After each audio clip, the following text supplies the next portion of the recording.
Hi everybody, welcome to the last lecture video. This is the last chapter of 233. You survived 2020, 2021. I know there's still a lot of craziness in the world and uncertainty, and I just want to say congratulations. I am so proud of you for doing college and one of the hardest and in an accelerated format too. One of the hardest classes that you'll ever take. In fact, the whole series, if you think about it, has just been mind-blowingly challenging. And I'm just really so honored that you're here and we've done this together. It's really meant a lot to me to share like the stories of AMP with you while we've kind of gone through a hard time. So let's kind of start talking about chapter 28, the big finale of the course. We have mentioned very briefly a little bit of just how organ systems develop throughout the entire AMP series.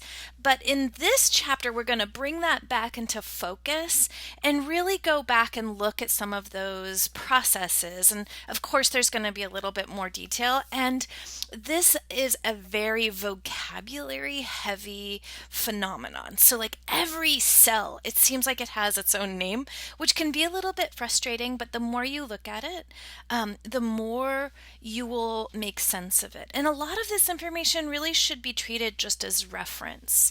So, that being said, I am going to add a little bit about the physiology of death at the conclusion of this chapter. That's not in your textbook, but I feel like that is a really important process that we will all experience at some point. If you go into healthcare, there are certain aspects of healthcare that deal a lot more with a patient passing. It's always kind of good to know where the medical literature is in terms of explaining that phenomenon. So, you'll see that sort of at the end of this chapter. Let's get started with what we're going to talk about in terms of embryological development. And if you ever get a chance to take a class in development, like developmental biology, I would highly recommend it. It is so interesting. And I will say there's a lot about this process of fertilization where the egg and the sperm like combine their genetic material to make a new little individual genetically, and how it drills itself into the endometrium of the uterus. That's where it really should implant. I guess it could implant other places like the, uterine tubes or something like that. But ideally in the uterus, how it creates an exchange system to take nutrients from the mother and release like waste products back towards the placenta so it's carried out. It's absolutely a stunning structure, the placenta. Of course, the fetus has to grow from a single cell to the size of a viable baby. I mean, just think about that for a second. We all start from a single cell.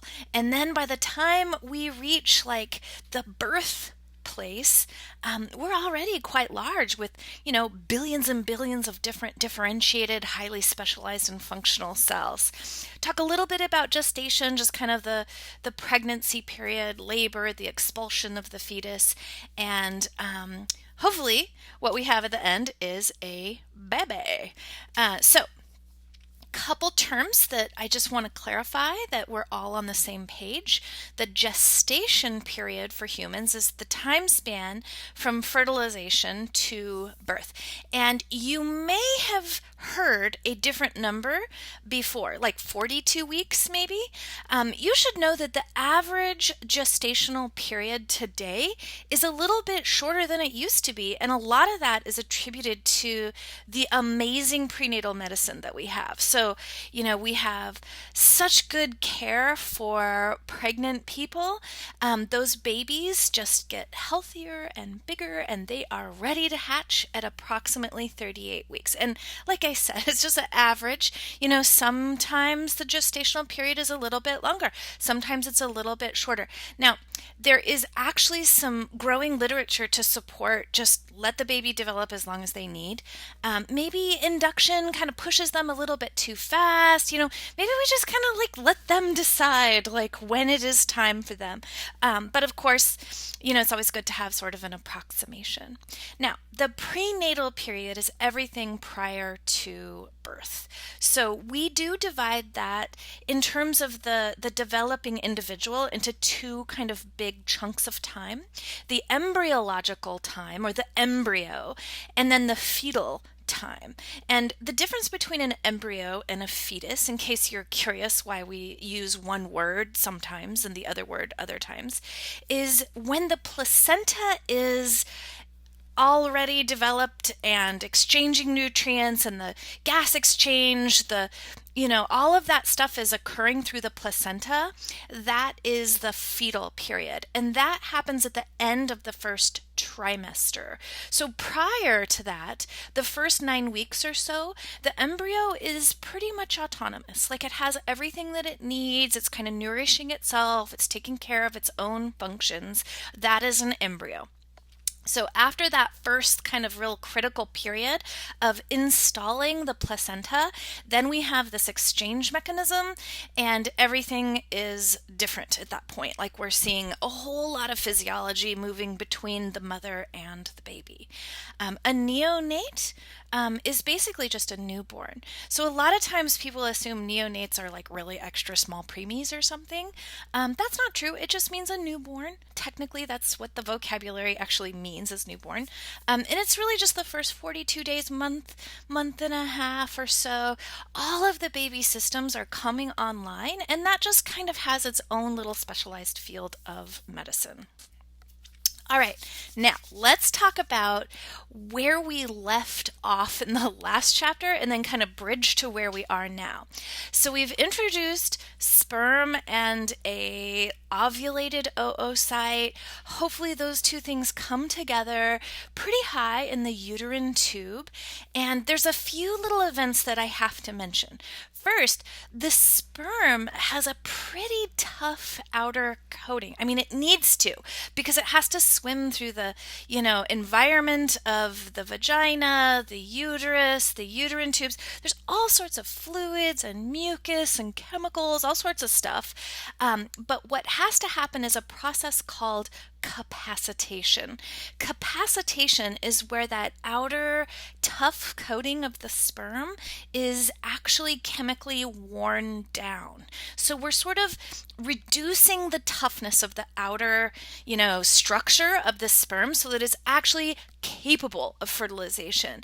If this were to happen like in a petri dish or something, there would not be a fertilization event possible, because the sperm would not be able to allow its genetic material to release, because it would just have too tough of an outer coating. So the first thing that we've learned from like in vitro fertilization is how to capacitate a sperm, which is like simulate the environment of the vagina and the acids and all that sort of stuff, just to wear down that outer structure so that it's even capable.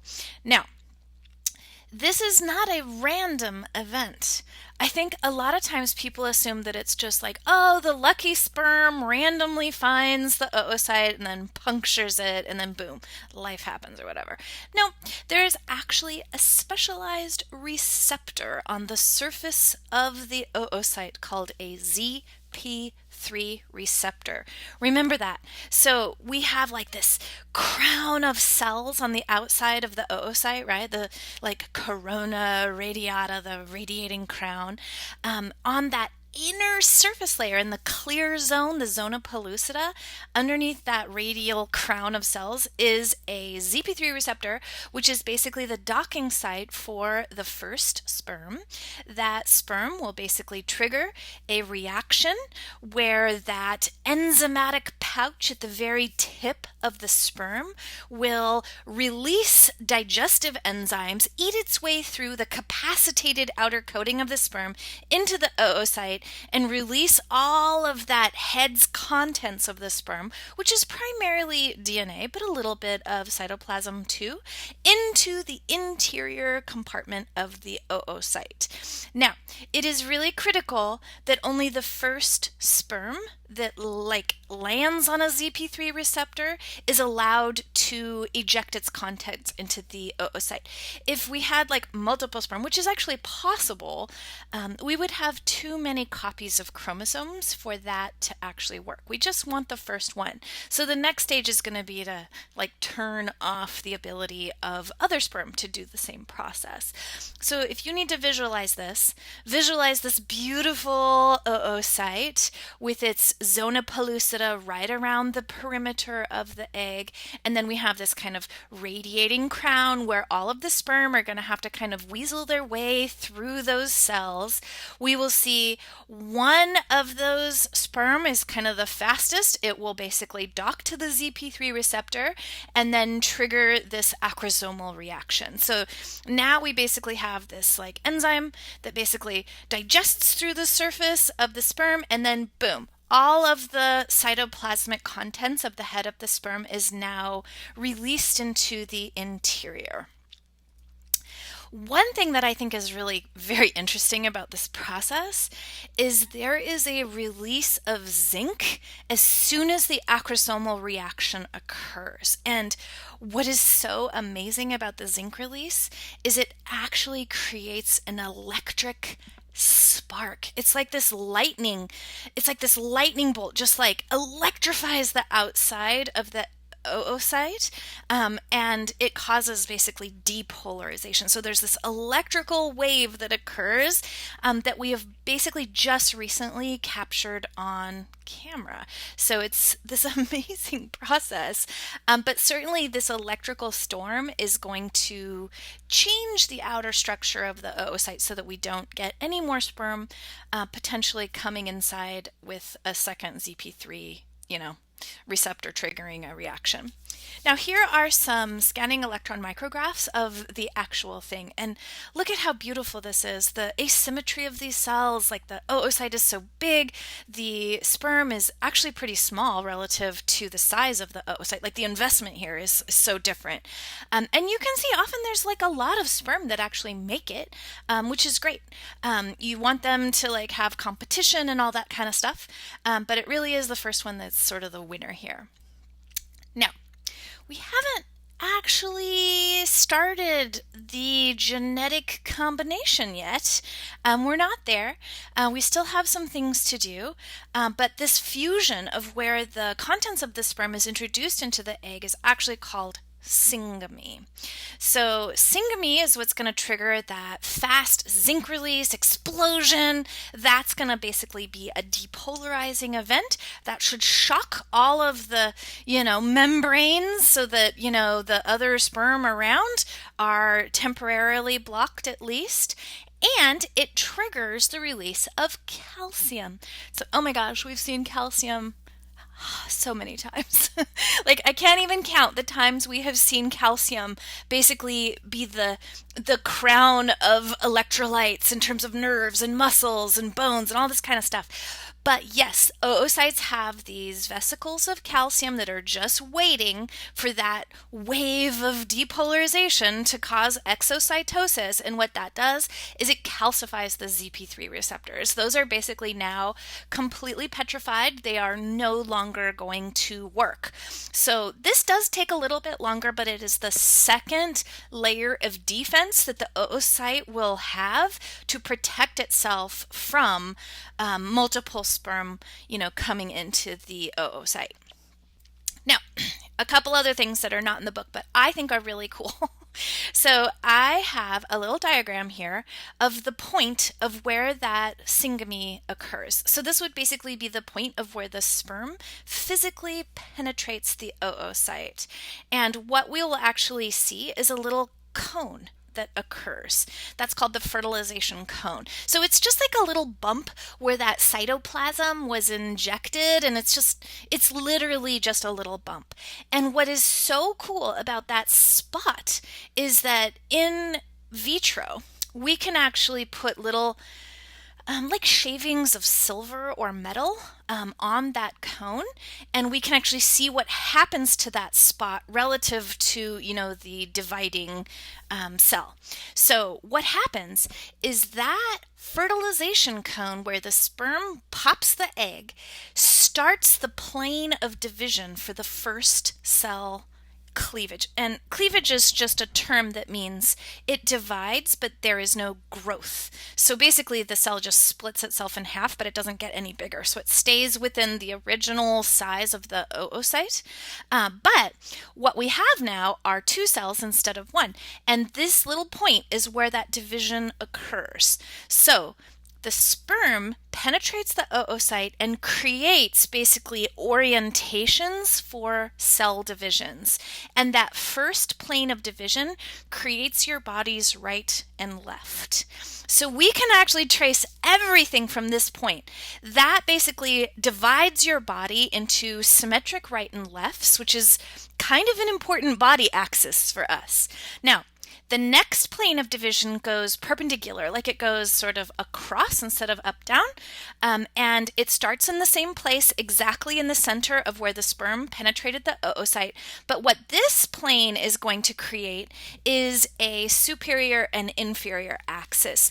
So already, just after two cell divisions, we can tell the right and the left and the top and the bottom of your entire human body. And remember, you've got, a trillion cells. So this is actually kind of a fascinating thing, that we can trace it back to this very original point. I will also say, it might be curious if you're wondering what happens to that fertilization cone in an adult. What is that destined to become? And it is actually destined to become the anus. Your anus is what forms first. We're all buttholes, I guess. Anyway, just pretend I didn't say that. But it's actually kind of a beautiful process to be able to track all of the body axes and the right, left, top, bottom from just such a very, very, very early time. All right. Whoa. So we've gone through a lot already, but we still have to finish meiosis too. Do you remember how that oocyte was still in metaphase 2? It was just not done. It was just okay, I'll just wait here until something happens. All right, we got to finish that business. And once we finalize that last division, we will see that, again, it's an asymmetric division where the one good viable cell gets almost all of the resources, and then the other second polar body, which is the other cell that's being divided, just kind of gets discharged and it disintegrates. It's not a viable thing anyway. It just gets a little cytoplasm and stuff. Now we can actually see the fusion of the genetic material. So before we even get to talk about paternal and maternal DNA coming together to form a new individual, we have all this stuff to do. So now we're there. And now we can basically call this a zygote. So the zygote is where the genetic material has actually fused together, and you have a maternal and a paternal copy of each chromosome, and you are your own thing, your own person. Okay? Now, this is also where we need to talk about twins. So in case you didn't know, there's actually many types of twins. I think there's 5. 2 of the most common forms of twins are fraternal or identical. So you'll probably recognize fraternal twins. That's where you could have 2 eggs that have been ovulated. 2 sperms successfully went through all of these processes, and boom, we've got 2 individual zygotes. And these are siblings that are still twins. They're still being incubated at the same time, but they have their own placentas, they have their own genetics. They're not one individual that's split into 2 like identical people. They're just 2 unique pregnancies that are happening simultaneously. Now, a monozygotic twin, mono is always 1, right? So that's where, for mysterious reasons, a single fertilized zygote, basically within the first week, decides to just duplicate itself. And what is really interesting about identical twins is that how it splits apart can happen in different ways. It can happen where the zygotes basically are facing one another after they've replicated, and you get like mirror image twins. They can be like split from right and left. I mean, they can actually split in lots of different orientations, but it is one zygote that, for whatever reason, it could be a chemical stimulus, maybe an environmental stimulus. I don't know. There's actually kind of a mystery about why this happens, but it divides into two, and those are identical twins. So, interesting stuff about identical twins. They can run in families. They tend to skip generations. So if you have identical twins in your family, it's often like grandparents and grandkids might be identical twins. It could also, not skip generations. It's kind of interesting. But there's also these geographical locations on Earth where they have really high incidence of identical twins. It's really interesting. That kind of also, I think, supports the notion that there could be things in the environment that might trigger twinning, but I just think twins are really interesting. I mean, I don't have a twin personally, but I think it would be really cool to have a twin and like look at my hair from the back and stuff. Anyway, if you've heard of conjoined twins, twins that do not actually finally finish the separation, they can stay attached wherever the plane of their separation occurred. So they could be connected between, the fronts, sides, heads. It's not usual that they're attached at the limbs. Usually it's going to be on the body torso, some direction of body torso at least. And that's where the split has occurred after day 7. So if that split doesn't happen early, we can run into separation issues. And we're getting better at separating those surgically depending on what is still shared, if it's like an essential, organ or something like that. But really kind of surgical miracles if you ever like see like these stories of conjoined twins that have been successfully separated. Anyway, just kind of interesting. All right, now let's keep going. So we had our one cell, we had our zygote, and now what we need to talk about is cell divisions. And remember that word cleavage. It's an important term that applies here. We're going to see cell divisions with no growth. So basically that huge egg cell has already done all of the work there. It's already big. So what it's going to do is just split down the middle for the first cleavage. It's going to split across the middle for the second cleavage.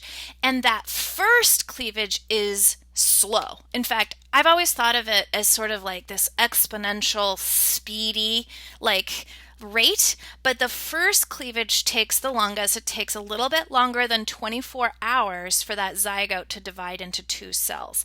And after that, it's going to start to get sped up because we do need to grow quite a bit. But until then, we can actually kind of time each cleavage. The first one's about 30 hours, and that results in 2 cells, or I have an unfortunate vocabulary word here, blastomeres. Remember, blast means builders, okay? These are just builder cells. They're going to keep replicating and all that kind of stuff. So we have got 2 cells, 2 blastomeres. The second cleavage, we're going to have 4 blastomeres. The third day, we will see that we've actually gone up to about 16 cells. So we've had several rounds of cleavage. And by the 4th day, we have between 16 and 32 cells. That's a very important, I will say, milestone. We call that solid ball of cells a morula. A morula is a type of berry, and it's just a solid berry. It's kind of like a raspberry, and it has little, I don't know what you call those little things, those little succulent parts of a berry. It looks a little bit like a berry under the microscope. Now, the important thing about a morula is that every one of these cells has infinite potential. They can be ablated with a laser, and they'll just grow back. And you would not even notice anything missing in the embryo. So these are true full-on stem cells that have unlimited destiny. And, there are some horrible experiments where we've gone in and we've actually destroyed up to half of the cells in a morula, and nothing bad happens. It just regenerates those cells like nothing happened, and then away it goes. All right, here's what this actually looks like. So here's that first cell cleavage. That's one. So now we've got right and left, right? And at this point, there's probably, I don't know, like 16 cells in there or something. This would be a classic morula, like a little solid ball of cells. And this is actually a confocal microscopy. This is really cool. This is basically what you'd see in a petri dish if you were, doing some kind of like artificial, like, replication assistance of some sort. All right, here's another visualization. We've got our first cleavage. We've got our 4-cell cleavage. Now I've got 8 cells. This is kind of starting to get a little bit more cellular in there. That's my morula. And then the next phase, between the morula and the next phase, we're going to see another round of division. So it's basically 32 cells, and then the next division, technically there should be maybe 64 or something like that. What we're going to start to see is that there's really big changes that occur. With a morula, every cell looks the same, right? They're all approximately the same size. They're just a solid mass, right? But when we call this a blastocyst, which is kind of 32 cells plus, what we'll start to see is that the cells have created a hollow ring. There's a little bit of empty space that has formed, like a little cavity or a blastocele, which literally just means cellular cavity. And then we have a lump of cells on one side. So if we were to do like an illustration of this and like kind of look at sort of a diagram of what's inside this structure, we would see a hollow ring. That's called the trophoblast. We would have the blastocele, an empty fluid-filled cavity, and a mass of cells, an inner cell mass on just one part. So this is a super critical, important point. This is where it is now we can trace what becomes of those cells. Like, where's the baby gonna be? Where's the placenta going to be? Also, at this stage, it has divided and differentiated enough that it is capable of endometrial implantation. So a morula is just a ball of cells. It can't drill itself into the uterus.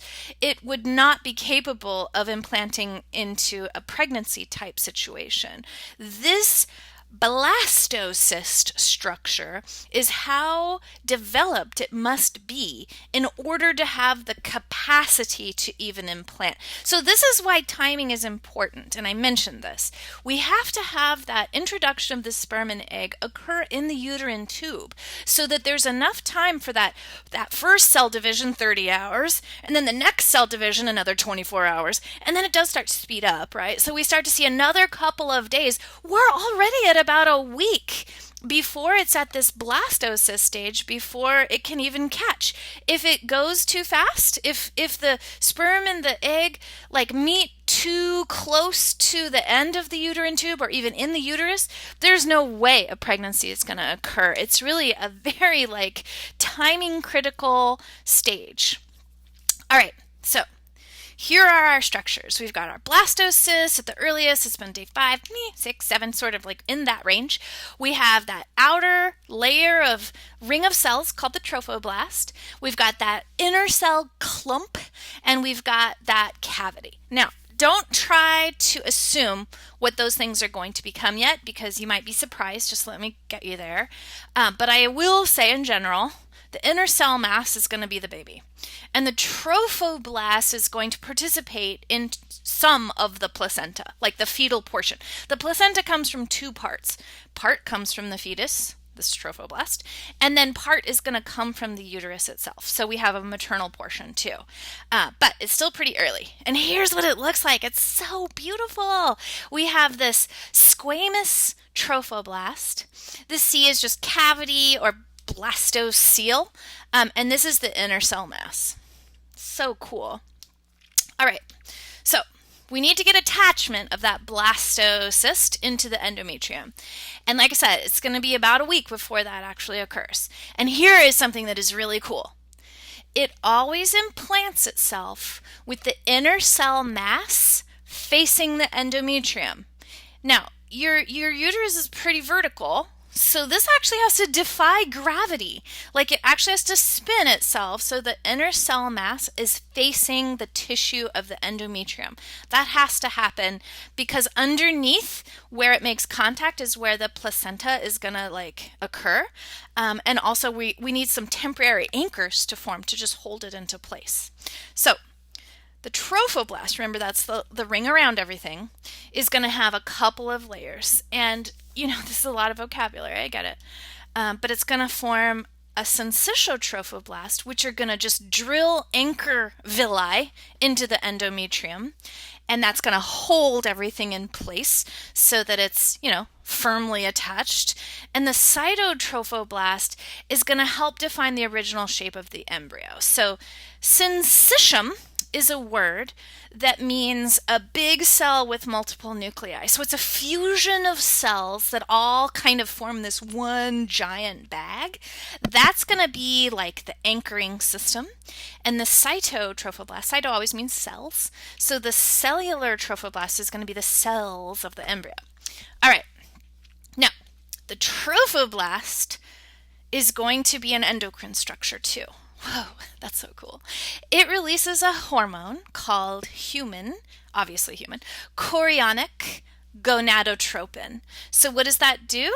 That hormone is going to signal the corpus luteum. Remember the corpus luteum is up there like secreting like estrogens and progesterones and stuff that keeps menstruation from happening. That human chorionic gonadotropin from the trophoblast is going to signal the corpus luteum to keep going. It is a rescue hormone. So it's like, please keep going. I'm here, right? If that fails, menstruation will occur and this whole implanted system will be sloughed off with menstruation. Now, if you're curious, this is the hormone that we detect on a urinalysis for a pregnancy test. And this is pretty sensitive. Remember, we're only at about a week. So like at the earliest you could detect a pregnancy, it would be very small amounts of HCG coming from this implanted little blastocyst. All right, so here's what it looks like. Remember, the inner cell mass always implants itself facing the endometrium. So cool. It's just so amazing when I think about it. Like it just has to spin up and somehow detect it, but I don't know how it does it. It just does it. Anyway, and then what we're going to see is that the endometrium will, grow around it, but we're going to see some anchoring structures form and basically make sure that that is really sustainable. Here's also how it looks. It's just one of the most amazing structures. It's just so beautiful. Anyway, like I said, the endometrium is going to grow around it and really fluff up and change. We'll have those endometrial glands like secreting the endometrial milk. It's kind of a weird word. It's not really milk. It's just like nourishing fluid. As it kind of grows over, we'll see that it kind of can provide some structural support, but we really need to have some anchoring supports too. So just some vocabulary. Deciduous means like falls off, like deciduous trees are the ones that lose their leaves. So all of this is going to be sloughed off with, birth. But we do have some like under that blastocyst, that's going to be the decidua basalis. That's going to be important. It's right underneath where it is implanted, and that's going to change and, basically change and differentiate into other kinds of pregnancy structures. The decidua capsularis grows on top, and then the decidua parietalis, parietal always means side. So there's going to be like, the other side of the uterus that's not even in contact. That's going to get some changes too. Like it's still going to get fluffy and, do some changes to support the pregnancy, but not necessarily change into like a placenta.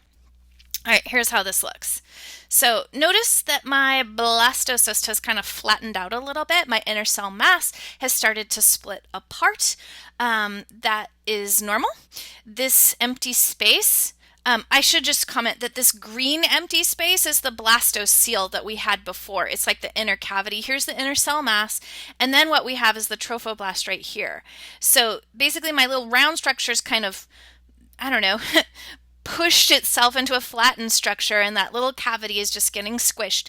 This extra layer here is eventually going to become the amniotic cavity. So that's important that it kind of wraps around this whole structure. But just notice that there's a couple extra layers here.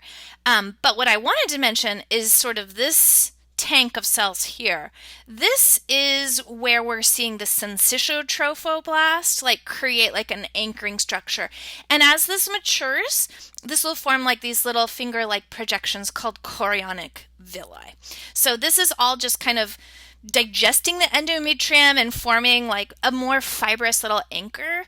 And then the cytotrophoblast, notice that the cytotrophoblast is still cellular. That's basically going to just encapsulate this whole thing. All right, here's another view. So we can see here, this is where we started, right? This is where we started, and this is where it is now drilling into the endometrium. So try to ignore these words for a second, but eventually what we're going to see is a rearrangement of all of the layers of the cells, because notice we have like kind of a layered cake here with the frosting and the cake and then maybe another layer. Like that's not how your body is organized. Your body is organized as a tube. You've got inner tubes, you've got a middle, and then you've got an outer wrapper. And we have to rearrange flat layers into that three-dimensional architecture, which is going to take a whole orchestration of movements. So the next thing we're going to talk about is how do we get to this? How do we get to a three-dimensional like inner, middle, and outer layered structure? And that is through a process called gastrulation. Gastrulation is gastro, that means gut, right? So this is where you're basically going to form your gut tubes, and those have to really be on the inside. And then you have to have whatever's left in the middle, and then you have to have a wrapper that coats around the entire outer structure. And what we'll see through this process is that these primary germ tissues that we've talked about before, endoderm on the inside, the linings of tubes. We've got the mesoderm, which is the middle layer, the muscle, the bone, connective tissue, that kind of stuff. And then we've got the ectoderm, which is your skin and your nervous tissue. Like all of those have to be basically sorted, and then they'll develop based on their position, basically. So this occurs at around week 2. So just let that blow your mind for a second, how early this occurs, where we'll have this massive rearrangement of the position of cells. Basically, this crack forms and all the cells basically fall into this crack. And as they're flowing through this crack, they arrive at a different place, either on the inside, middle, or outside. And that is where they will develop into that tissue. This is all about position, you guys. It's not about what they started as. We can actually switch places with things, and it's all just based on where they fall after this gastrulation rearrangement occurs. And here's what that looks like. I want to start here because this is at the top just a close-up of what we're seeing here. These flat cells are going to form a crack, and that crack is called a streak because crack is just an unsavory word, I guess. But what will happen is these cells basically form a streak or a slit, and then they just basically fall into that opening, and these cells basically just rearrange themselves. And when you look at this in a transverse section, it's kind of like these cells are falling, and now we've basically got something to wrap around.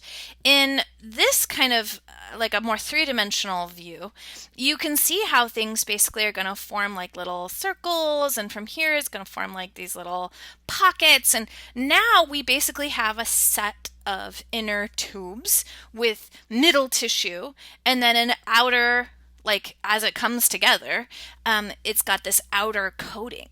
So let's just review endo, meso, and ecto. Endo is always inside, meso is always middle, ectoderm is always outside. And you've seen these terms before, but this kind of gives us the destiny of what everything is going to become in the human body. One more important process, though, before we move on, and that is neurulation. How do we get the nervous tissue from this whole system? Okay, it's similar to gastrulation, but it occurs from that outer ectoderm forming a pinch, like it pinches off from the outer edge basically and forms a tube called a notochord, which produces a bunch of chemicals that basically causes everything around it to transform into nervous tissue. So let's just take a look at that. It's kind of weird to visualize from words. We have our ectoderm, basically. This is just the outer coating around everything. What we'll see, it starts to pinch, and then these cells will start to drop down. That's the notochord. It's just a tube of solid cells, and it's producing a lot of secretions. It's called an induction tissue because it will induct the tissue around it to basically transform into nervous tissue. So now you can kind of see how it's forming this big invagination. That invagination is going to drop away and form a closed tube. This is the neural tube. This will become like brain and spinal cord, at least at the interior, like the hollow spaces inside those places. And then it will continue to differentiate around it, and we'll start to see vertebrae and, all of the stuff that's part of the nervous tissue from last quarter. It will basically be developing from the chemicals released by the notochord. Here's what that looks like. Isn't that amazing? This is like an embryonic neurulation process that is just, I don't know, so cool how this it comes from this, split in the cells, and then all of this stuff has to get knit together. Like it's gonna form this crack, and these little tubes will form, and then this kind of closes up around it. If that doesn't happen, we have a problem, right? If that closure doesn't happen, which does occur sometimes, spina bifida is when it doesn't close around the spinal cord. And obviously, if you have an exposed open spinal cord when you are born, you could be paralyzed. And we have to do surgery to stop that from, being a threatening, life-threatening event. I will say we can fix this now pretty beautifully. We can even do surgery before a baby is born. It's so cool. But serious, but we can oftentimes, in most cases, do something about it. Anencephaly is where that doesn't happen around the brain. And that is a much more difficult problem to fix surgically. If your brain is exposed, you just have all sorts of problems. So that can be terminal event. But I will say it's pretty amazing what we can do with surgeries, even in utero. Here's spina bifida. You can actually see that posterior median sulcus there that's exposed. We would have to basically make sure that has some kind of physical protection and make sure it's all closed up. Interesting, I went to high school with a person who had surgery on her neck for spina bifida. Smartest girl I've ever known in my entire life. She had a spinal fusion when she was born. And she's this amazing civil rights attorney now. She clerked for the Supreme Court, and she's such a cool girl. She's literally the smartest person I've ever met in my entire life. Anyway, living her best life, but definitely was a difficult surgery as a baby, I'm assuming. All right, let's talk about some other stuff. We've got some sacs. We've got some sacs you've probably heard of and some sacs I'm going to add. So you've probably heard of the amniotic compartment. That's where all the fluid is. The baby's kind of swimming around in there. It's a good shock absorber. Allows the baby to just develop in basically a watery environment. There are others. There's the yolk sac. Now, your yolk sac plays a larger role as an embryo than it does as a fetus, but there are some important stem cells that come from the yolk sac, and that's going to be the primordial stem cells for the gonads, the spermatogonia and the oogonia. If you just visualize the histology of that stuff for a second, that's going to give rise to future sperm, future oocytes. That's cool. Also, the blood cells that are going to seed the bone marrow, like the megastem cells, are coming from the yolk sac. So even though this isn't about nourishment after the placenta is installed and functional, there are some important, interesting, cool things about a human yolk sac. The chorion is basically a little compartment that is going to become part of the placenta, and the allantois is a little pocket of cells from the yolk sac that's going to form the umbilical cord. So all sorts of weird little compartments to kind of keep track of until eventually we're here. So you can kind of see the yolk sac right here is this little yellow bulb. And then there's a little out pocket that's going to form the first connection to the embryo to the rest of the endometrium. You can see like it's starting to form blood vasculature here that's going to eventually differentiate into the placenta exchange system, where there'll basically be a membrane barrier between the maternal blood and the fetal blood, but basically a pretty astonishingly amazing exchange system for gases and nutrients and all that kind of stuff to keep that little fetus like going. You can see this little person is floating in a little bit of amniotic fluid. It's a pretty proteinaceous, slightly saline like fluid. Kind of cool. All right, let's talk about the placenta. So remember, we're going to switch talking from embryo to fetus at this point. So we've made it through our first trimester. Placenta is basically going to have all of the stuff that the fetus needs delivered and all the stuff that it needs taken away, whisked away. And I will say this. The fetus really gets the stuff first. Sometimes it gets what it needs before mom, which, if you think about it, is kind of important because there's really no way that it can compensate.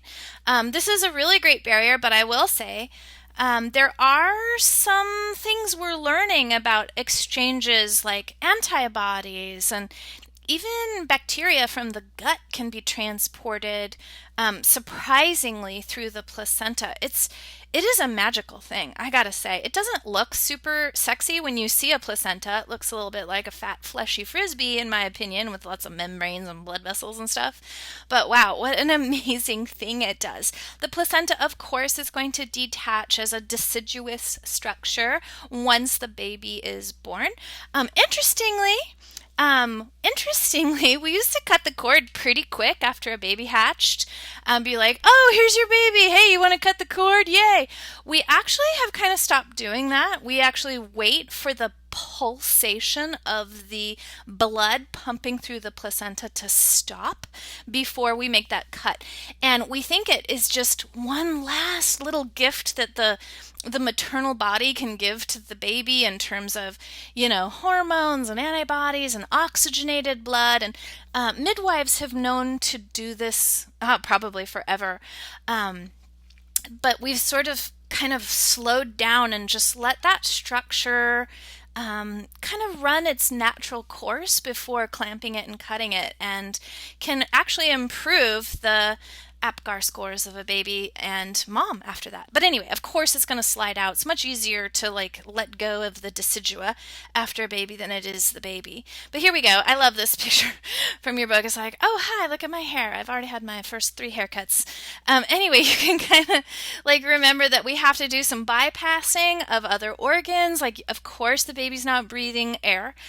So we're going to have that fetal override through the atria of the heart. There's also going to be some bypass structures just to get blood flowing to other parts of the body, and waste products like from the GI and liver back through the placenta. It's such an amazing thing that this just shuts down as the baby takes its first breath. It's just amazing to me. All these pathways just start to shrivel up, and then the organs start to come fully online. Anyway, some problems with a placenta might include placenta previa. That's where the placenta is developing in the birth pathway. So we can clearly see this on fetal ultrasound. If that's a problem, we'll be really careful about when labor is going to start, or even do a C-section if that's important. You don't want to lose the placenta before the baby is born. That would be absolutely catastrophic. That could be awful, right? You want to have the baby first and then the placenta delivered after, well after everybody's okay. Anyway, the signs of that are basically really sudden, bright, fresh blood bleeding. Some women will have a little bleeding during pregnancy. Some women actually menstruate a little bit during pregnancy, and I think that those stories of those people who feel like they're not pregnant, and then oh my God, I just had a baby in the bathroom of Walmart or something and you're like, how did you not know? Well, that's why, because your body can be really sort of, I don't know, special. Like it doesn't always like follow this exact routine for every mother. But that being said, bright red fresh blood is not a good sign in the third trimester. I don't want to get on a soapbox about cesarean sections. You might know from other classes that the United States has the highest rate of cesarean births in the developing world. Somewhere between 25-30% of our births are actually C-section. And, that's controversial and it's difficult. It's difficult to kind of process the, systems politics about that. However, there are times and places when a C-section must be performed, and this would be like one of them. All right, umbilical cord. So umbilical cords are weird. They're kind of gelatinous. They're kind of tough. There's a bunch of blood vessels in there. Do you remember the rule about arteries carry blood away and veins carry blood back? That will be a good reminder for you that this is also sort of like the heart, kind of a weird exception to the arteries carry oxygenated blood. That's why it looks backwards. It's just because everything's kind of reversed, just like we saw in the heart. Anyway, your umbilical cord just starts to contract and shrivel, and that becomes your belly button, which I think is also kind of a cool little keepsake structure. Anyway, moving on. Hormones of pregnancy. We've got the chorion, right? That's going to be producing the HCG from the trophoblast. That keeps my corpus luteum, from initializing the menstrual cycle, basically. But that can only last so long, right? You're getting larger and larger as the embryo is developing. It's going to need more hormones to keep that cycle from starting. So the placenta takes over and produces a ton of hormones. And this is actually kind of interesting. There's a little bit of a difference between the hormones that we see keeping the pregnancy going in the first trimester and the second and third. And a lot of times you'll see nausea and just the discomfort associated with pregnancy often really early, because it's a different system that's maintaining a pregnancy. The placenta tends to just kind of take over at the second trimester, and then maybe food doesn't sound so gross, you can stop puking. It's a really interesting change for some people. Some people pregnancy is the best thing ever. Some people it's the worst thing ever. But in addition to just keeping the, cycle from initiating menstruation, there's going to be changes in connective tissue, kind of loosening up the bowl of the pelvis. We got to make some room. We need to prepare the breast tissue for lactation. So we're going to initialize the changes that will change those glands into milk producing glands. And there's just a whole orchestra of different hormones. And here's a good diagram to sort of summarize it for you. We've got keeping things going early. That's just basically the corpus luteum staying online, okay, I'll keep trying. And then the placenta is going to take over, and we kind of have to relax the pelvis and other joints too. We need to prepare the breasts, and we also need to kind of get that baby developing so that it can basically initiate its own timing for parturition or birth. So I did mention that HCG is a really good urine diagnostic for looking at pregnancy. There can be things that cause false positives. There's better and better pregnancy tests out there, but there are some conditions and some medications that, even diets that can maybe trigger a false positive sometimes. You just kind of get what you pay for. All right, so this I think totally makes sense.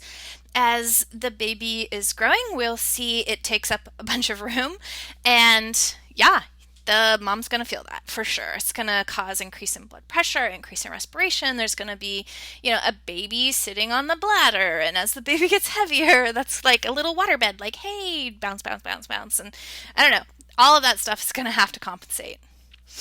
If you want to know exactly, like here is a list of the things that really change, including glomerular filtration rate. Like it is totally normal to pee all the time, not just because the baby's bouncing on there, but because you're actually producing increased blood pressure, which, as you know, is going to increase the rate of just the flow pressure. All right, labor and parturition. Parturition is birth, labor is getting there. And I will say that this is initiated by hormones. So that is interesting, right? There's going to be basically an inhibitor that is removed.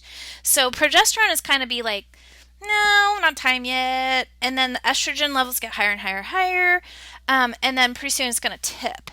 And one of the things that I'll point out is that the fetus has a hormone that will actually stimulate a surge of estrogen, and that is the best initiation of labor. I know it sucks, and everyone's like so done, and they're like, I just need this baby out. And if it comes from the baby initiating, like the timing of this is the least stressor on the baby.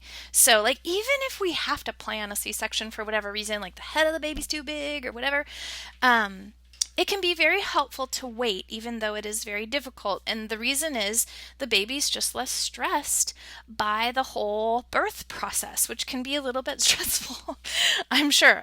Maybe that's why we don't remember it. I do want you to recall this classic sort of feedback, positive feedback loop here: pressure on cervix, oxytocin, contraction, boom, boom, boom. It's just like bigger, bigger, bigger. And then hopefully you get a really big push, and then boom, done. So you might wonder why we can't just push the whole time. Well, true versus false labor. So you get contractions, you can start to have contractions, some people experience contractions, through their whole third trimester. They're like, oh gosh, but they're erratic and they do not lead to cervical dilation. So the cervix has to be dilated or the baby will just rip the uterus and the cervix. So there's a little bit of a timing that occurs. The contractions are just going to get sort of stronger and stronger and stronger as the cervix kind of opens up 9-10 centimeters. It has to be big enough for the diameter of the baby, even though they're kind of squishy. That once it's dilated and we have an opening, then you can push. But if that pushing like splits open the cervix and the uterus, there could be massive hemorrhage and you can bleed to death before you can actually deliver a baby. Like there's so much blood in the uterus, there's like so much happening. That's kind of the big difference. Stages of labor, dilation can take a while, can take a lot longer if there is anesthesia as part of this process.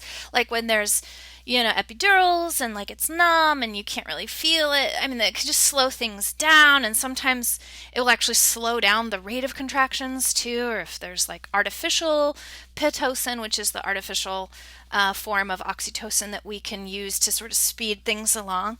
That can actually stress a baby. So when the baby's stressed and the heart rate changes, sometimes we'll back off a little bit. And it's not unusual for people to be in labor for like 24 or 36 hours. That's a long time. It is faster without that anesthesia, but I'm not going to tell anybody what they're going to do during this process because OMG, right? Do what's right for you.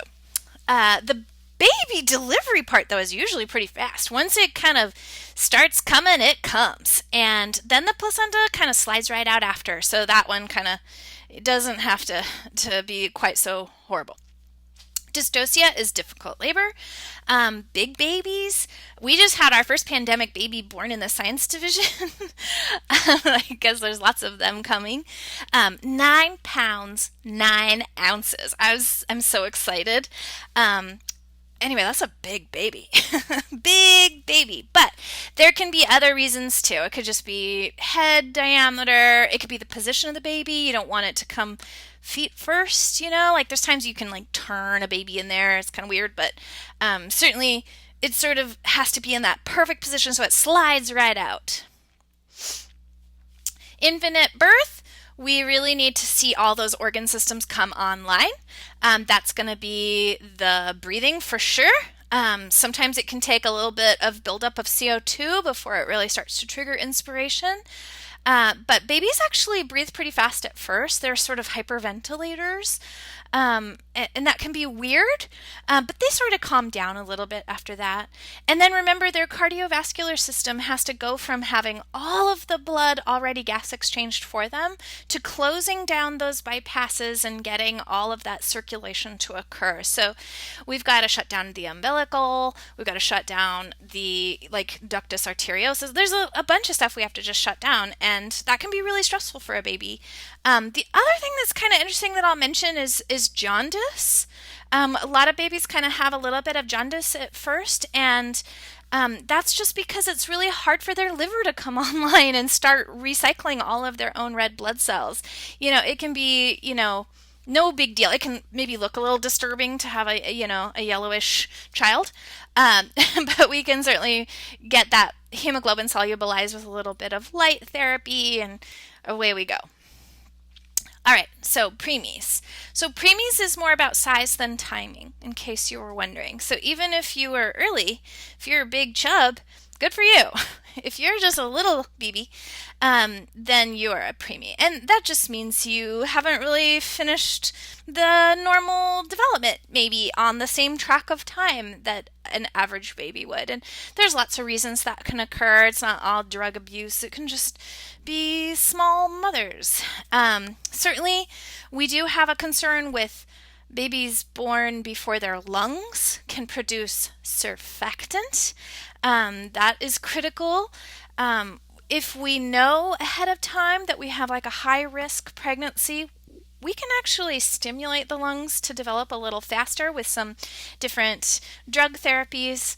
But respiratory distress is kind of the key here, because if a baby can't breathe, it can be really difficult to keep them on life support just because they're so small, and they make life support systems for preemies. But I'm not sure if you know this, but it's like you have to have special training as a nurse to work in the NICU, just because you're handling equipment that is so small and the patients are just so medically fragile. Anyway, lactation, milk production, I will say hormones, hormones, hormones. We've got prolactin, that's going to get the lactation apparatus ready. Remember oxytocin, same thing with birth. Oxytocin is going to play a role in milk ejection, and that's going to come from mechanical stimulation, suckling of the breast, as well as emotional stimulation. So hearing a baby cry can actually trigger oxytocin release, and just sort of a reflex, I guess. And that kind of allows the milk to actually leave the breast. The first milk that's produced is called colostrum. It's a little thicker, a little more yellow, loaded with maternal antibodies, and just like this protein shake for the baby with like some extra immunity in it can be extremely valuable. After that, the milk starts to thin out a little bit and resemble normal milk. Highly nutritious. And this whole lactation system is designed to stop once, nursing ceases. So when a baby is weaned, there's no more mechanical stimulation. The milk production should stop. Anyway, I just think the milk ejection reflex is really interesting, and here's kind of you can read about it. I will say this about breastfeeding: it's absolutely the best right human nutrients for the baby. It's not high in sugar, there's no processed ingredients, and breastfeeding allows the baby to control the intake with baby bottles, which are better than ever. I mean, they're great. I mean, if you've got a bottle feed, do it. The issue that I have with nipples that are produced for baby bottles is that it can cause baby to intake air more with it than just, sipping milk, I guess. And that can just make more gas in a baby's GI tract, and you burp them and all that kind of stuff. But it can, I don't know, it seems uncomfortable for babies sometimes. So I always think, well, let the baby control the intake. That's the best way to go. It's very difficult to create a natural nipple on an artificial bottle, but we're trying. We're making them better and better. Anyway, I don't know. I just think breastfeeding is the absolute best possibility. If you can't, then bottle feed. But The other thing is breastfeeding improves bonding because, like, the oxytocin is also part of just the relationship hormone. So you get really close, and, it's kind of a special moment. I really wish we had more lactation stations on campus. I know we have one, but, like, I just think it's just such a valuable time that a mom and a baby have together. All right, so you might know some twins where they're like 5 minutes apart or 2 minutes apart or something. The oxytocin from the first twin that's born being placed on skin and maybe even nursing will really speed up the delivery of the second. Also, I don't know, things are kind of greased up, right? But that is kind of a phenomenon of like multiple births where they're so close together, where a single birth takes like, I don't know, a day or two. Infertility. I don't have too much to say about infertility other than it is on the rise. I think, we have to be mindful of our environment, our diets, the age of what time we want to have babies. It's so expensive to have a baby. You might want to wait until you have like your career and school and all this kind of stuff. And it's harder to get pregnant in your 30s and 40s. And I don't know, this is frustrating for a lot of people. They wait until they can, just financially and emotionally and do all the things, and then it can be very hard to get pregnant. So there's just a lot of things out there that I think we could do better. We could take better care of our planet. We could take better care of ourselves, each other. Have you been drinking enough water today? Have you been stretching? Ooh, yeah, stretch. Okay, enough said. Here's some common alternative fertilization techniques in vitro. I think it's like 10, 15,000 bucks a pop. You can certainly create a blastocyst from egg and sperm, and then, you usually give the potential pregnant person some follicular stimulating hormone injections just so they have, all the right stuff. They harvest those, they fertilize them in vitro, and then once it's at that blastocyst stage, right after the morula, that's when we try to implant it. So it's got a day or two to kind of drill in, and then hopefully it takes. I mean, it works a lot of times, but I wouldn't say it's 100% successful. There's some other things we could do. We could do embryo transfer. We could like just skip the fallopian tubes or the uterus or the vagina. But I would say in vitro is probably the most popular alternative fertilization technique. All right, that's it for this chapter. I'm just going to add a couple things about death. So, interesting trivia. There's only 9 pages devoted to death in sort of classic physiological literature, which is kind of interesting. I think, for such a mysterious thing that we all think about, that we will all experience at some point. Some of us may have had loved ones pass. I mean, we've just been living through a pandemic, and now it's like Delta, and we're all going back to school, and oh my God, it's just like, I don't know, I'm almost numb to it now. But let's talk about the physiology of death. We only know about death from near-death experiences, and clearly that provides us with limited information because those people didn't die, right? So, there's some basic stages we've kind of whittled away, and what we've had to do is separate cultural references, things that might have geographical or religious significance to certain people but not others, because we do see that there is sort of themes based on just people's life experiences. So, for example, if you're a Christian person, you might see an angel or maybe another representative of that particular religion, maybe Buddha, maybe Muhammad. There's just lots of options, and it tends to be sort of focused by what your belief systems are, which is something we try to reduce and just look at what is common for everyone. And those 5 basic stages are peacefulness, which is like you just feel at peace. 2, separation from your body, like often described as a floating feeling. Some people will actually describe seeing their bodies or hearing things in the room, but from a very detached place. Darkness, and then lightness, and then a profound peacefulness, sort of as you proceed towards the lightness. And I will say, as a disclaimer, these are not always pleasant. But disclaimer. Disclaimer, caveat, disclaimer two, sub disclaimer here. When people are experiencing a near death experience from a trauma, perhaps a crime like murder, or something horrible is happening to you as you're dying, those are not these basic stages. Those tend to have a lot of adrenaline. They tend to have a lot of fear, just a lot of it's a nightmare scenario, basically. So we kind of have to be careful here, because there's sort of natural death, and then there's kind of unnatural near-death experiences, and those can be very traumatizing. But I will say people who've come close to a natural death describe the experience positively. And I find that really interesting.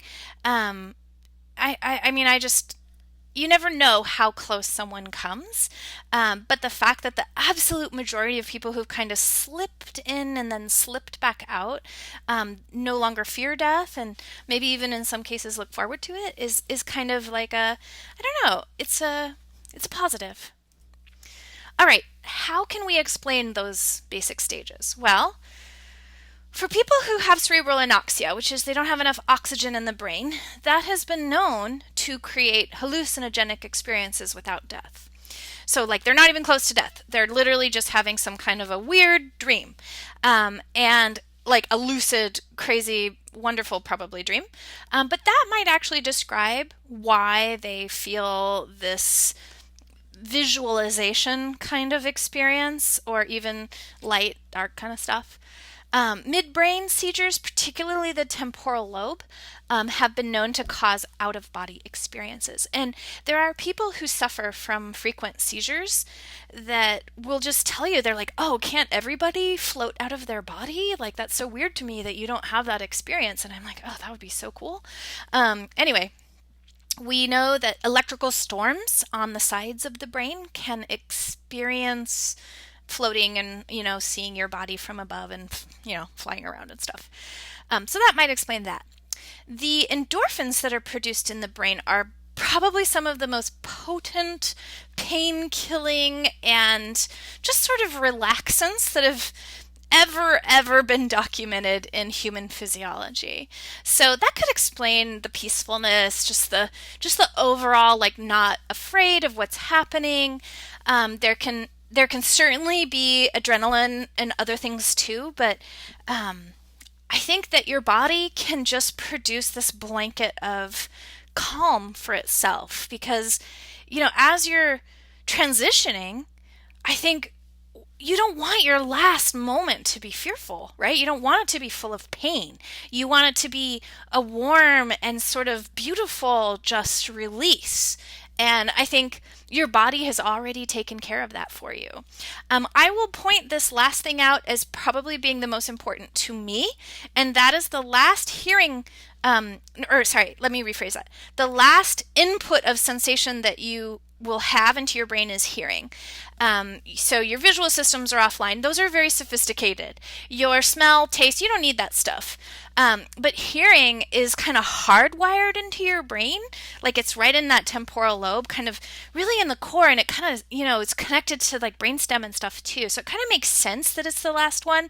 I'm not really sure about touch, because a lot of people sort of lose that sensation, and I mean, I don't know where that one falls, but hearing is the last brain input.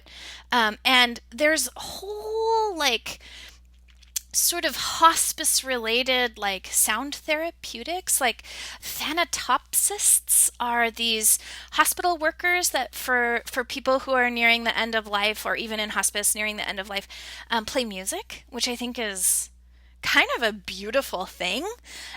So that, I don't know, like, you can still hear. And I will say from personal experience, having been with people who've passed, I've heard people say inappropriate things in the room, where someone is kind of going through the last stages of death. And I just think it's really important to be mindful that they can probably hear you, even if they look incapacitated or comatose, or even if they're in agonal breathing and, the end is clearly coming.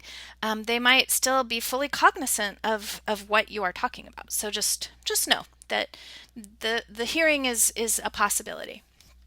So We do have some historical changes from when we thought death would have occurred from what we do now. We used to think it was just breathing. And people could like have really low respirations or maybe even infrequent kind of apneic respirations. Allergic reactions can cause you to stop breathing for a while. We buried people alive. We buried people pretty fast back in the day. And that would be horrible if that was a mistake. So they started using a mirror to see like any kind of, moisture from your breath. That would work sometimes, I guess. The Balfour test was a test that they created in France where they took this giant needle with a flag on the end and they would just ram it into your heart. And if it jiggled because your heart was still beating, then you were alive. But as you can probably imagine, that was not a very super awesome test to recover from.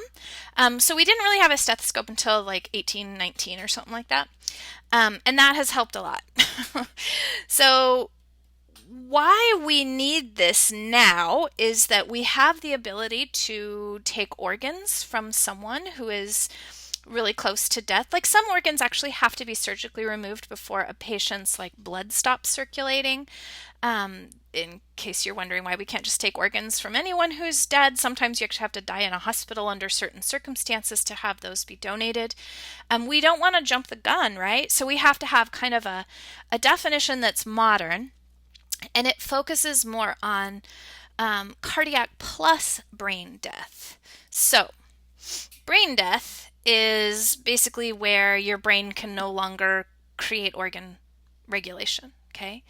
And that's good. But we do have a couple of important tests to the theory that brain death is like, the most important thing.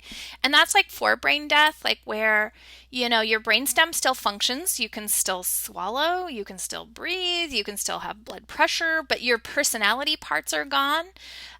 This is the Terri Schiavo test.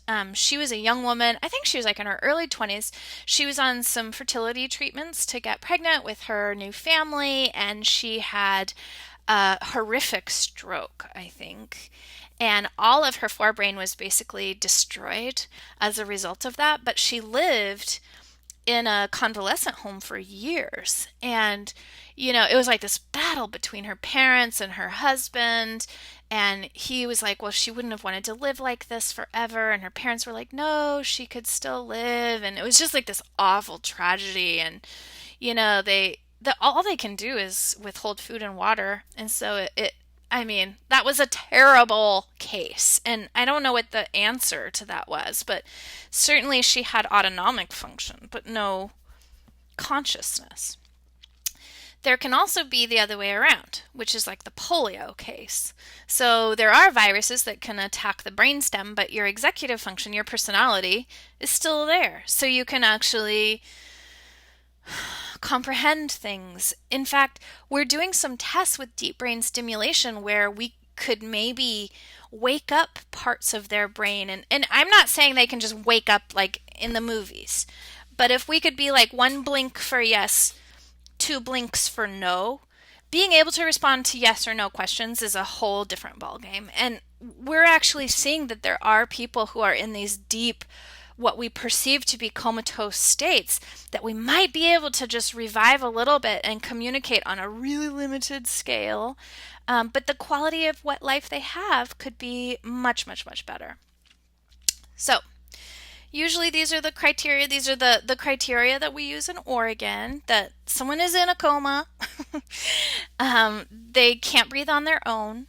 We need to know what is wrong with them. Okay, so like if we don't have any clue why they're unconscious and can't breathe, we can't just like wheel them into the organ donation suite and take their kidneys and liver. Like that's not fair. We need to know what's wrong with them, and we have to kind of run through a battery of reflex tests, take them off the vent, and then look for blood circulation in the brain to have ceased. And so that kind of gives us like a much more rigorous sort of set of criteria to test before we declare someone dead.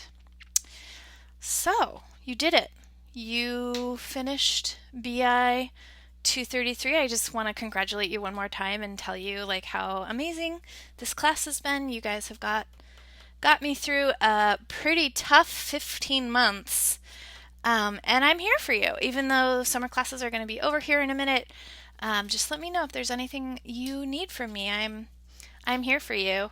And I'll be on campus 2 days a week in the fall, Mondays and Wednesdays.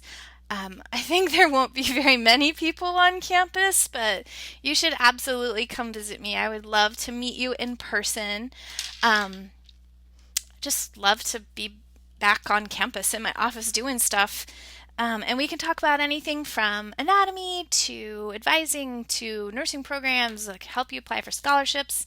My job is not done with you. My job is to see you through to the entry into your professional program. So while I do wish you a very safe and happy, restful, no forest fire smoke summer like we had last summer, I hope to see you. I hope to see you is all. Anyway, thank you.